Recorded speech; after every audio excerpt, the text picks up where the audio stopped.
The issue of Kashmir Pandits, the Kashmir Hindus, has become the talking point.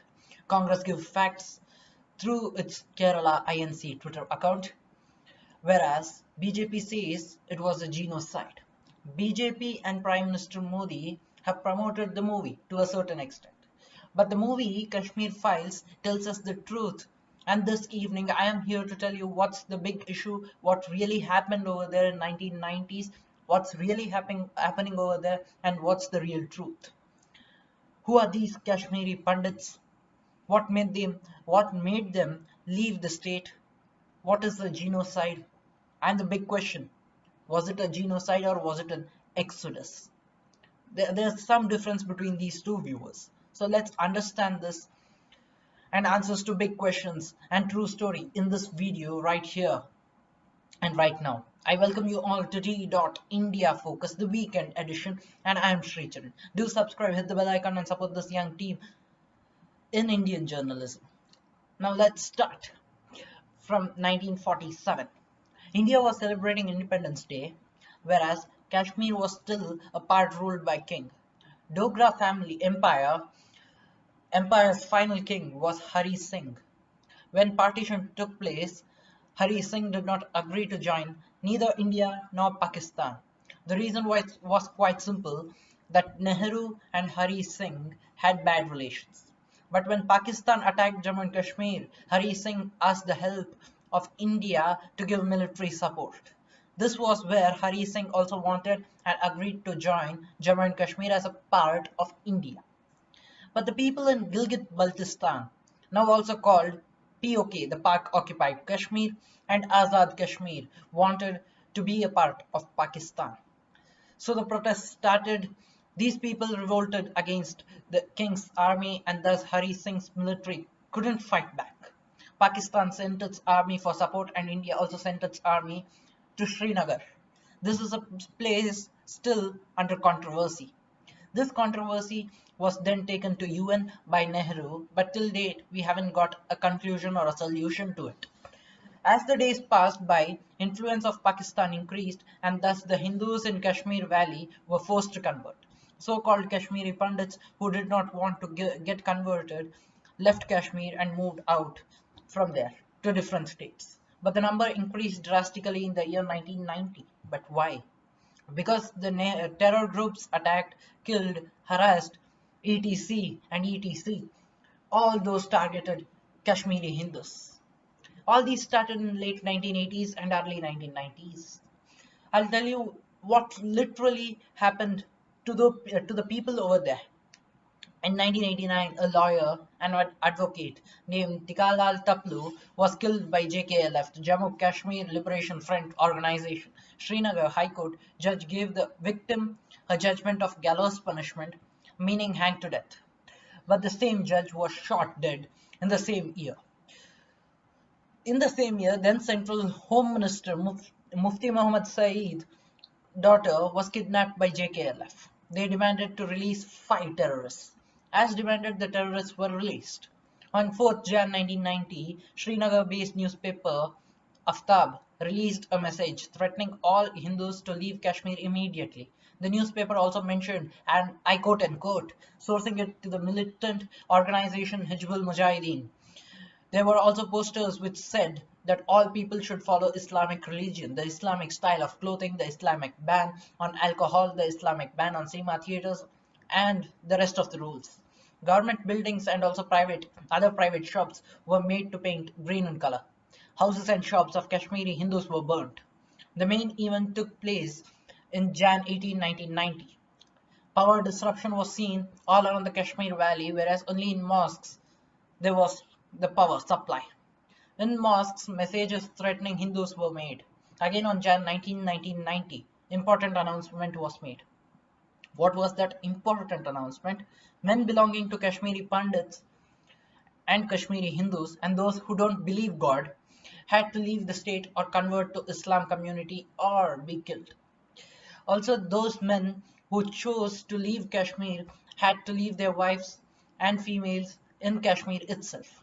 Kashmiri Hindus had been targeted and they had to be converted to Islam if they had to stay there. If not, then they had to be killed or move on. On Jan 19th, the day Jan 19th is considered as Exodus Day by Kashmiri Hindus. So I don't refer to this as just Exodus, but also, according to me, it was a genocide. It is a genocide. I'll let you know why it is a genocide, viewers. Let's first understand what a genocide is. It is a deliberate killing of a large number of people from a particular nation or an ethnic group or a community with the aim of destroying that nation or group or that community.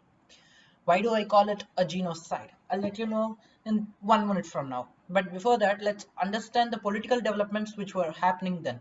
There were also major political developments which took place, and a high drama was created in Jammu and Kashmir.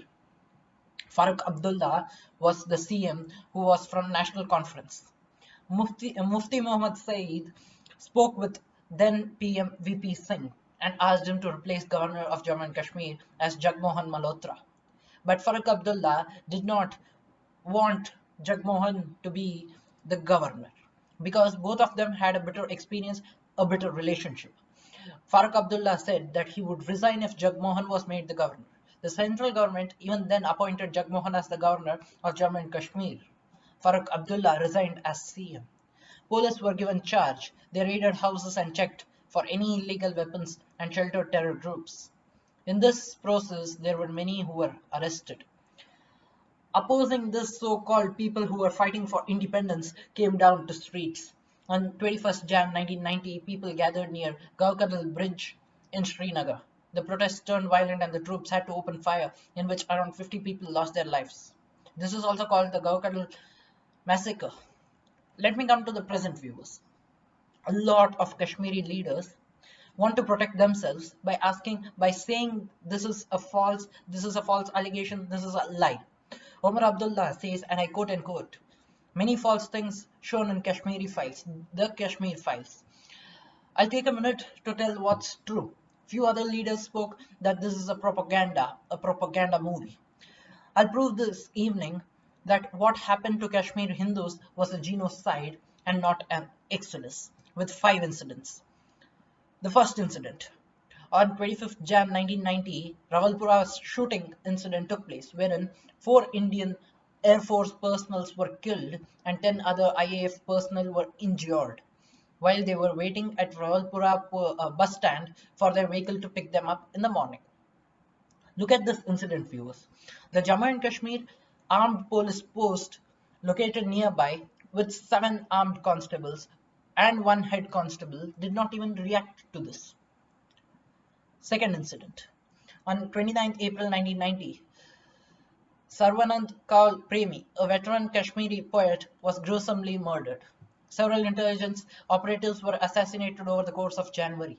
On 2nd Feb 1990, Satish Tiku, a young Hindu social worker, was murdered near his house in Habba Kadal, Srinagar. On 13th Feb 1990, Lasa Kaul, station director of Srinagar Doordarshan, was shot dead.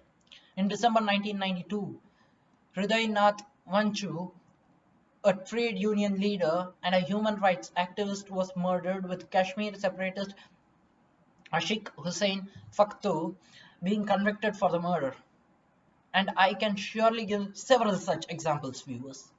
There are many such incidents recorded until the recent past, and a movie which says all these incidents is called a propaganda. No one supports it and no one promotes it. But I feel people's emotions reach out much easier than any other promotions. Let me wrap up the first story with a phrase. A truth doesn't cost you anything, but a lie costs you everything. It's for you to decide, viewers, as to what is a lie and what is a truth. Let's move forward to the week's news. Work as team, leave personal ambitions, says Kejriwal during his pep talk for Punjab AAP MLAs. The Kashmir Files. Incites hate, distorts history, says Jairam Ramesh. After first cabinet meet, Punjab CM announces 25,000 government jobs. A body of Indian medical student killed in Ukraine to arrive on March 21st. Prime Minister of India and Prime Minister of Japan discuss ways to boost India-Japan economic and cultural ties. AIMIM has secret alliance with BJP, says Sanjay Rawat. Looking at what the world wants to tell us, the global news.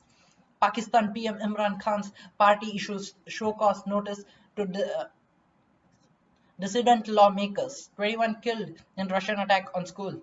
Russia strikes Ukraine with cruise missiles from Black Sea. Ukraine's Zelensky suspends 11 opposition parties with suspected Russian links. Russian claims of bioweapon labs in Ukraine dismissed by US. I wrap up this edition of D.India Focus over here, viewers. Until the next time, I meet you all. Signing off, Sri Charan. Thank you, viewers. Thank you for watching me. Stay home, stay safe, and stay strong. Thank you, viewers.